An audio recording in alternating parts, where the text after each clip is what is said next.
Hello, welcome to MySQL QA episode number 12. My server is crashing, now what?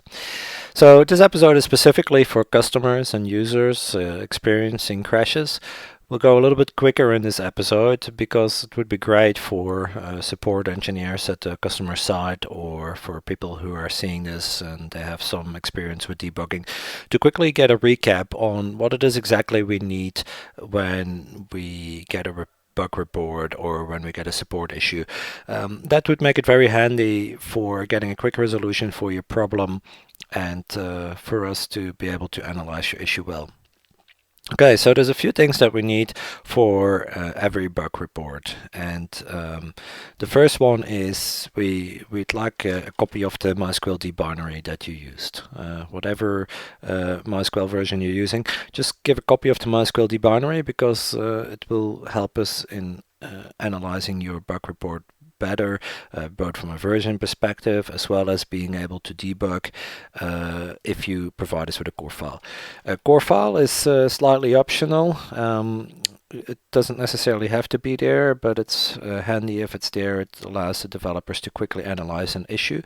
But at the very minimum side of a bug report, we need a backtrace. And you might remember that this is the BT command within GDB, or rather thread apply all BT, which is a backtrace of all the threads running at the server. How do you get the backtrace? You could get the backtrace from your error log and your also from GDB. Thread apply all BT you can only do in GDB, and this can only happen if you have a core file. Now you might also provide the crashing query. And you could get this from the error log. So the other thing that we really would like to see is to get a copy of the MySQL error log, a full copy, not just the end bit or copied part of the MySQL error log, but all of it. And the reason why we need to see all of it is because sometimes issues are related, or something caused something else, or there was some corruption happening, or anything like that. So send us that too. In combination with MySQL, it would be great if you could include the LDD files, the linked libraries. And there is a tool in Percona QA that you can use for that, and I'll show you in a minute how to use it. I think that's about it.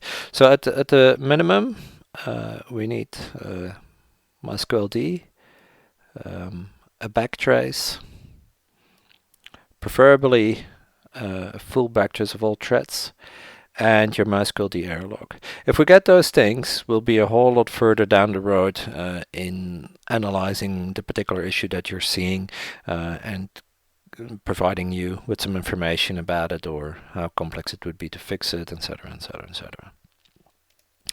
Okay, so let's get started. First, a quick overview. If you haven't really looked at this page before, this is just a cheat sheet that I made for a previous presentation. And it just goes to show the different types of issues that you can see and how to go about them. So if you're getting an application error, of course, that's quite separate from what we're talking about here. If you're getting an application error, go and have a look. Is it visible on the database server? If yes, then we're more sort of into the zone where we're looking.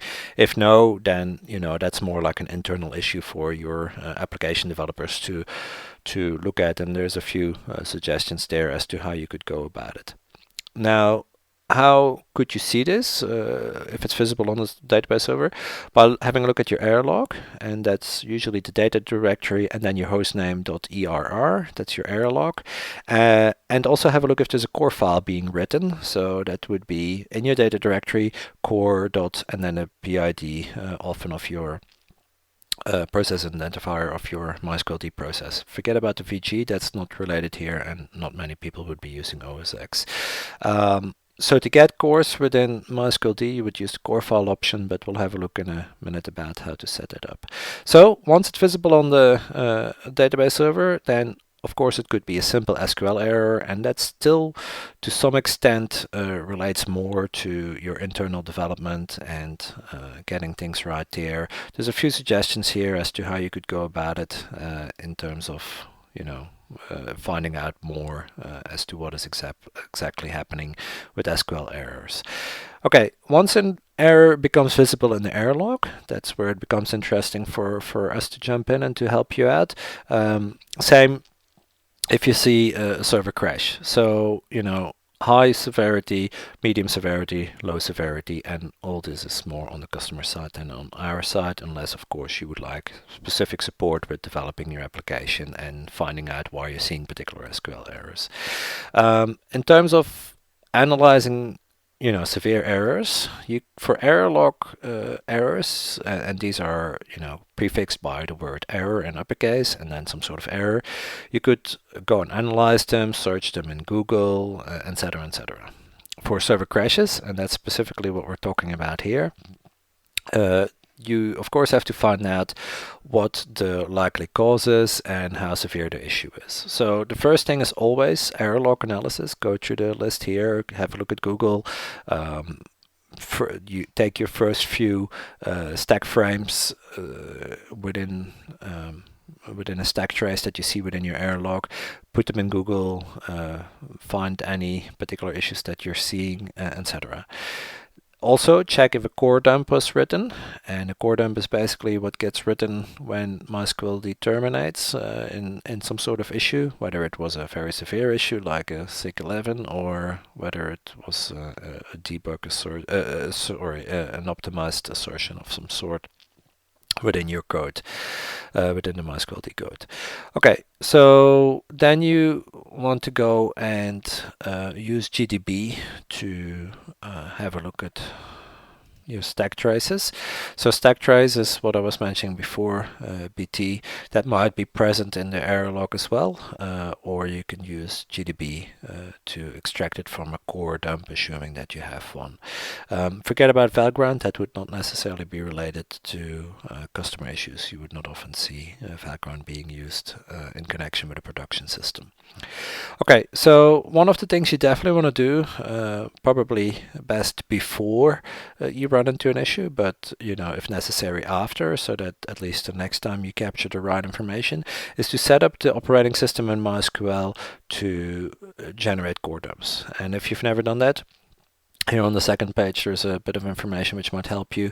So on the MySQL side, you want to put not 3 dashes but 2 dashes, that's just a typo, -- core file, option to MySQL if you start MySQL by using some sort of script or something, or if you're using, like most customers would, my.cnf, like in the etc directory there, then you want to simply specify core-file in the MySQL section of the my.cnf file. So the way that this would look is inside your my.cnf file you would have MySQL and you would simply specify core file, and that would ensure that a core file gets written within the data directory when MySQL crashes. You also want to set up the OS side, and the way you want to do this, and we use mostly CentOS. This might be slightly different for different versions of CentOS, or it might be slightly different if you're using other operating systems. You might have to just search online how to get it set up correctly, but in most cases this would give you a good starting base. So all of these instructions you want to execute as root, so you want to go sudo su first and get into a root command line, and you want to paste this little bit into this core pattern file in this particular location, and that just ensures that when a core file gets written, it will be named core.pid.executable file name, i.e. MySQL and then the signal number, which could be 6 or 11, etc. And you also want to have a look at your etc security limits.conf and add this particular bit of text, which basically is saying you can create an unlimited size core file, right? And it's a hard limit, so when this file gets written, it will have an unlimited amount of file size that it can write. Okay, and then etc sysctl.conf, you also want to add avis dot Seward underscore dumpable equals 2, but have a test first if you can actually use this, because on some systems it's kernel instead of FS. So have a play with it manually first, and then when you figure it out if it's FS or a kernel, add that little bit of text to sysctl.conf, and you might need to reboot your system after this. I cannot remember. In any case, once you've made these settings and potentially rebooted, then your system will be set up to write both an OS side core file and a MySQL D side core file. Basically the same ID, but I have noticed that the OS writes a core file in a different way than MySQL D does, and so they might be different in size, and potentially they might be quite different in terms of what sort of information is within them. I would recommend and suggest that you set up both. However, do notice that with the OS side of things there are security implications, so if you do set it up this way, make sure that you understand that Seward underscore dumpable equals 2 has security implications, and that's also why I'm saying here revert the changes on production systems after debugging work is done. So yeah, that is something to keep in mind. I am not aware of there being any security considerations with using core file option for MySQL D, but you might want to just double check on that if your system is, for instance, externally available, etc., etc., etc., just for security purposes. So no guarantees there. Okay, so coming back to this, so there's a few different types of crashes that you can see. An actual crash where there is no assertion message in the error log, so that's a SIG11. You would still see a backtrace and possibly your failing query. Those are the most severe, right? They are completely unforeseen situations that the developer has not foreseen, and so they probably will need some sort of fix within the code, unless they are caused by faulty hardware or some interaction with OS, for example. There might also be assertions, for example, an issue connected with InnoDB or some other storage engine, etc., etc. So if you run into an assertion, then the idea would be to again, transfer the reports to us, or have a look in Google, see if you can find that particular assertion already being reported, and then you can analyze and proceed from things from there. Okay, so let's show you what a crash might look like, and then how we would go about and making getting all the information so that we could report a detailed support case or a detailed bug report. So usually you want to go and install our repository. In my case, it's already there, so there's nothing to do on my system for this particular step.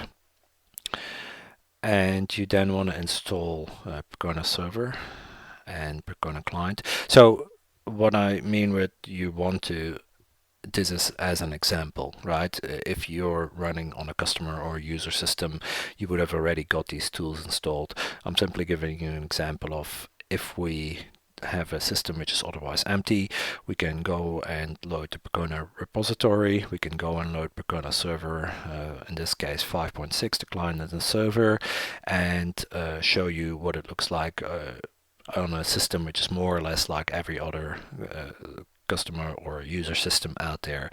So you don't have to do these steps, or you shouldn't even do these steps when you run into some sort of crash or issue. It's simply showing you how I'm going to set up my system so that you can compare it with what you're seeing on your system. Okay, so my download here is almost complete, and I'm going to start the MySQL service. So at this point now, we are very close to how most customer or user systems would look like. So, and this is where you would start your particular debugging adventure. So let's see if we can have a MySQL client. Yes, we do.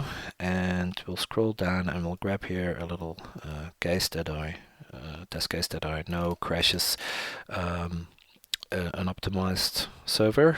And so I've executed it here, and indeed, lost connection to the MySQL server during query, and so we've we've got an issue here, and if I do verification, okay, so MySQL server has gone away, and then it reconnected, and it has a live connection.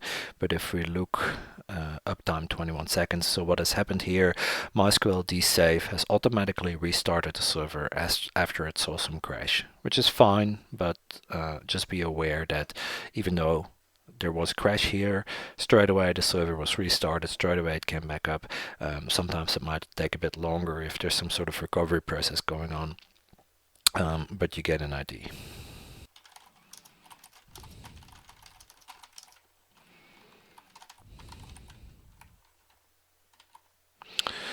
Okay, and so we're just having a look here at where our error log is saved. So to get that, just go show global variables like log with the 2% shines there, or you could simply use log error straight away. And copy that value, exit out from there. In most cases it would always be this, right? Your server name might be slightly different, but okay. Just want to use sudo. Okay, so here's our error log, and if we browse down now, and we're just going to jump to the end, here you see the recovery, and just before that, here's our crash, and let's see what sort of information that we see.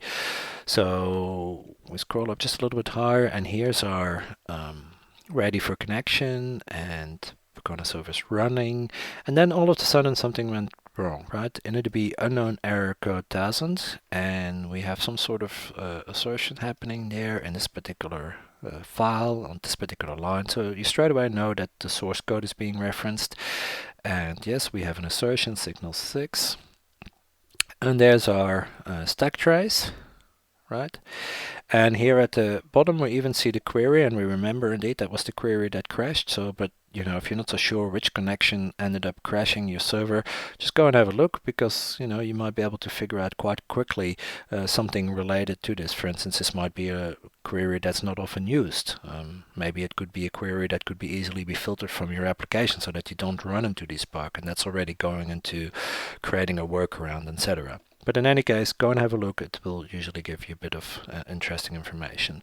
So just to give you an idea, this error log here is mangled. Sorry, this stack trace is mangled. And so what we're going to do is we're going to view this error log, and we're just going to take the last 200 lines.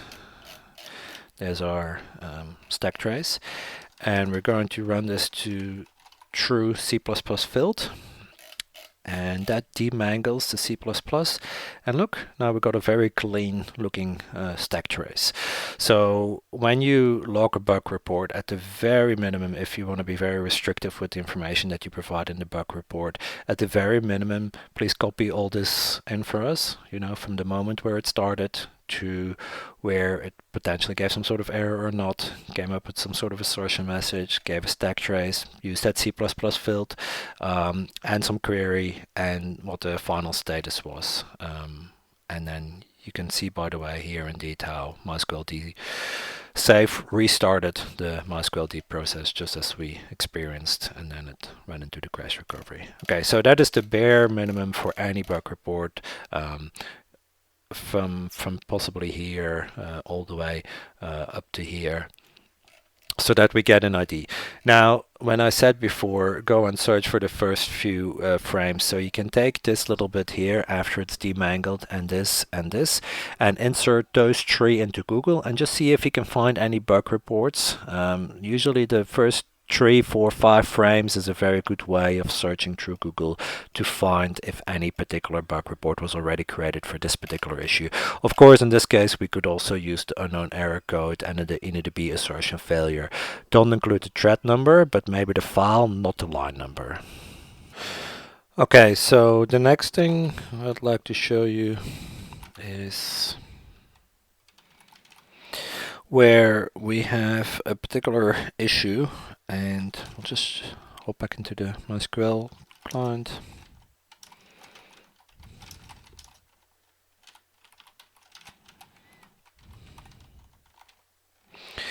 And here's our data directory. So you want to take note of your data directory, data dir global variable. And if we now have a look in our data directory, there's no core file there yet, because our system isn't set up for that yet. So we added the my.cnf file. There's our MySQL D section and our MySQL D save, which automatically will restart MySQL D for us. So we add an option here, core file, and this core file has to come under the MySQL D header. It doesn't really matter where we put it. And of course I need to use sudo to do that.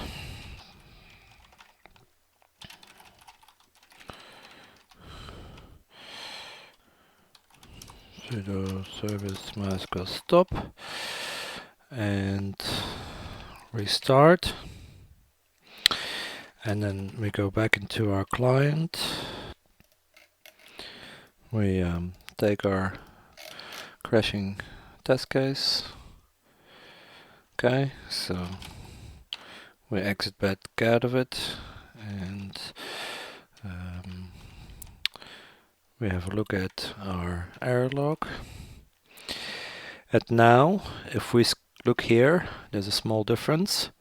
Writing a core file. So this is MySQL D writing a core file.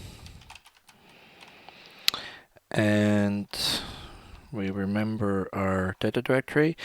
And there's our core file. So if you remember how you could set up the core file here, this is on the MySQL D side. And this is sufficient for getting a core file from MySQL D. I'm not 100% sure if you need to set this to a dumpable option or not. We could have a quick look, I suppose. Okay, so in my case I'm using sudo dumpable 1, but yes, it's there, so potentially that's required. I'm not 100% sure. In any case, we got our core file, and what I wanted to show you was where is MySQL D. Brings us to the location of MySQL D, and then we point GDB, the GDB debugging tool, which of course you have to install with sudo yum install GDB. First option to our MySQL D binary, and a second option to our core file. And notice now that it says missing separate debug info, and it gives you a suggested way of installing the debug information, but I'll show you a different method using the Percona repo. Okay, so in this case it will not even allow us to get a backtrace, but the reason is because we cannot read the core file. So we do the same with sudo.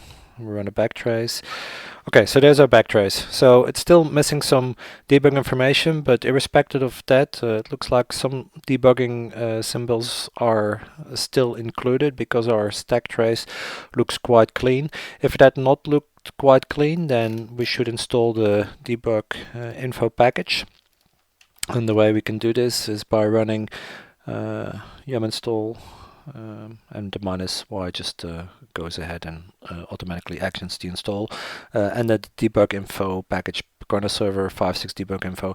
So whereas in the beginning you didn't need to install Percona Server XYZ because of course that would already be present on your system, you can go ahead and install this extra debug information package, which will avoid that error in GDB and in given cases will give you a cleanly resolved stack trace. So we'll just wait for this to finish, and then we'll hop back into GDB and we'll run another backtrace.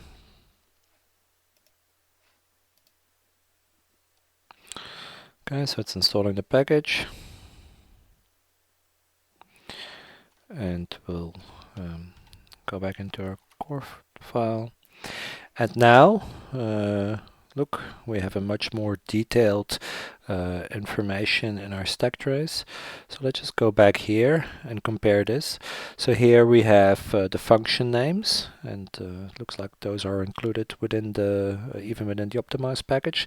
So the function names are clearly there, but we don't see any additional information. Notice how between those items here there's nothing there. So we'll just go back and compare that with the debug package being installed now, and now you can see that nicely all the local variables are there.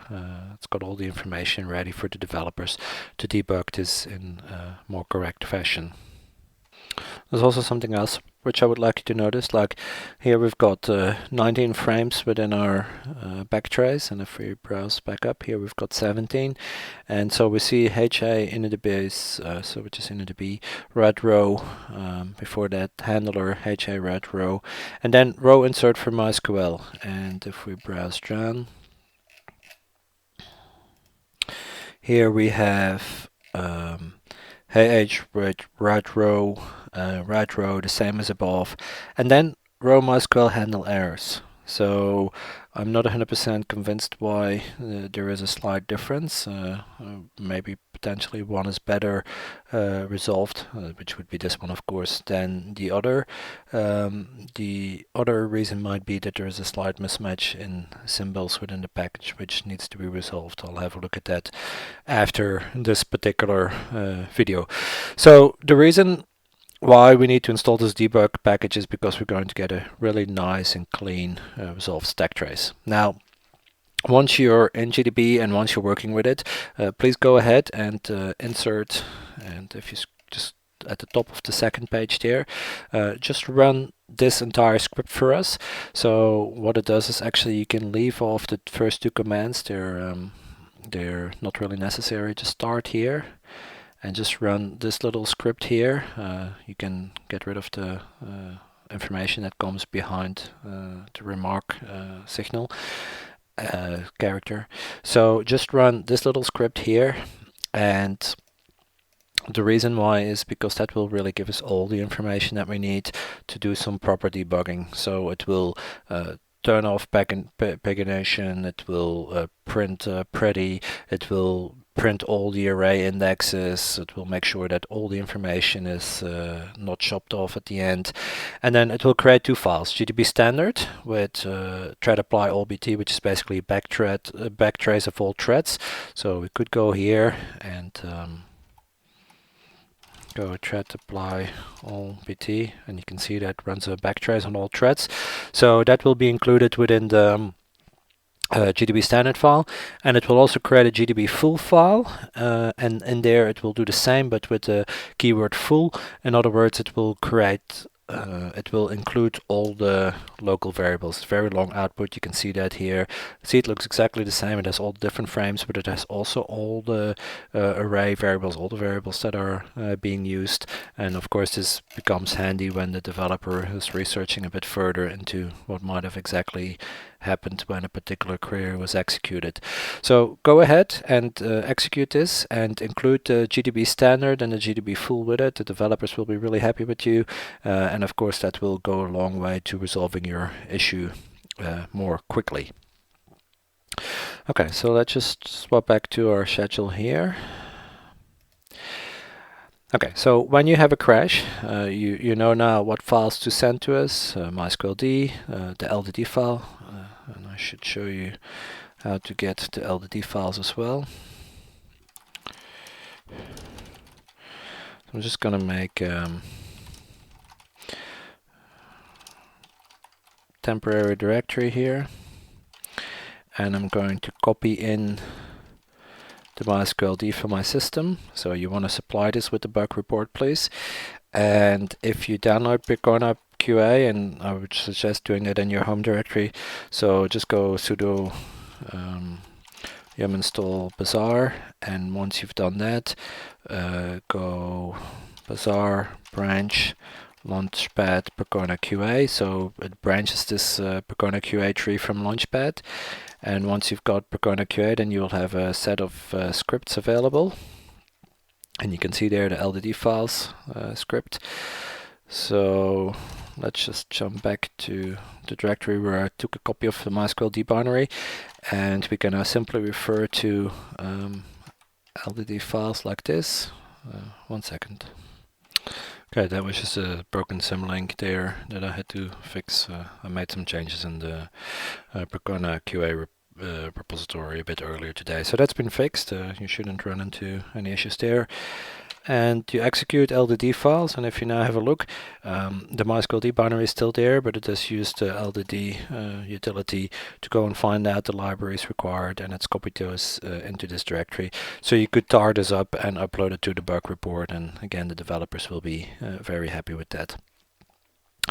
Okay, so we've looked into what files are required. So just as a very quick recap, you need your MySQL debinary, you need your backtrace as a absolute minimum, the backtrace, and preferably your crashing query, your core dump if you like, and the GDB full and GDB standard txt files that were generated by GDB as we were analyzing the core.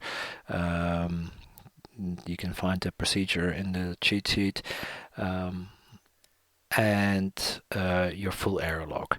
So if you only had a number of things available and you wanted to do the absolute minimum, please include the error log. Very handy for us to see, even if you don't use the C++ fill to demangle it, just upload the error log. And also a backtrace, preferably extracted from GDB. But of course, if you could give all these other things like core file, LDD files, oh yes, that's one more. So your LDD files, of course, etc. So if you upload, the more you upload, the quicker your bug will probably be resolved and analyzed, and we will be able to figure out what the particular issue is all the faster. So we've looked into how to do all that. We've looked into installing the debug info package. So again, you don't have to install Percona Server on your system, that would already be installed, but we've seen how we then generated an example crash with a bit of SQL that we had there, and how you can go about analyzing your error log, etc. So most important for the developers are the stacks, right? Because they need to be able to analyze an issue by walking back through the code, looking at what functions were called, how they were called, with what variables, and thereby figure out what the potential bug may be. Now, as for a test case, if you got your general log turned on, there is a utility in Percona QA. It's called Parse General Log, and you can simply run that with a few options. The only options that are needed is you just simply say -i input file and -o out file, and it parses the general log into an SQL trace. And you can have a look even at our previous episodes which relate to reducer.sh. It's a tool that's included in the ranchen directory, and in there it's util reducer.sh, and under the ranchen tree or directory. And that utility can be used for reducing a test case to its absolute minimum, just like the little test case that you saw me paste that's been reduced by reducer. So this is one step further in the process. If a test case is needed, then you can go and use the reducer script. So this might be a good moment to remind you of the full MySQL QA series. If you're a customer or a support engineer at a customer or etc., then this episode would probably have been enough just to get the bare amount of information that we need. But if you're a bit more interested, there are 3 episodes there on reducer, reducing test cases. You might want to check out episode 7, which should probably be enough for 80 to 90% or if not more of the cases. And if you're wanting to learn a bit more about debugging, go and have a look at episode 3, which is about GDB. And of course, if you're a QA engineer, then most of the other items here would be interesting to you too. Even episode 1 might be interesting if you're not a QA engineer, because it shows you how to do a lot of different things with scripting and Bash and Linux. Okay, great. I hope you've enjoyed this. I tried to keep this as short as possible. I know that your time is valuable. Thanks, and hope to see you soon.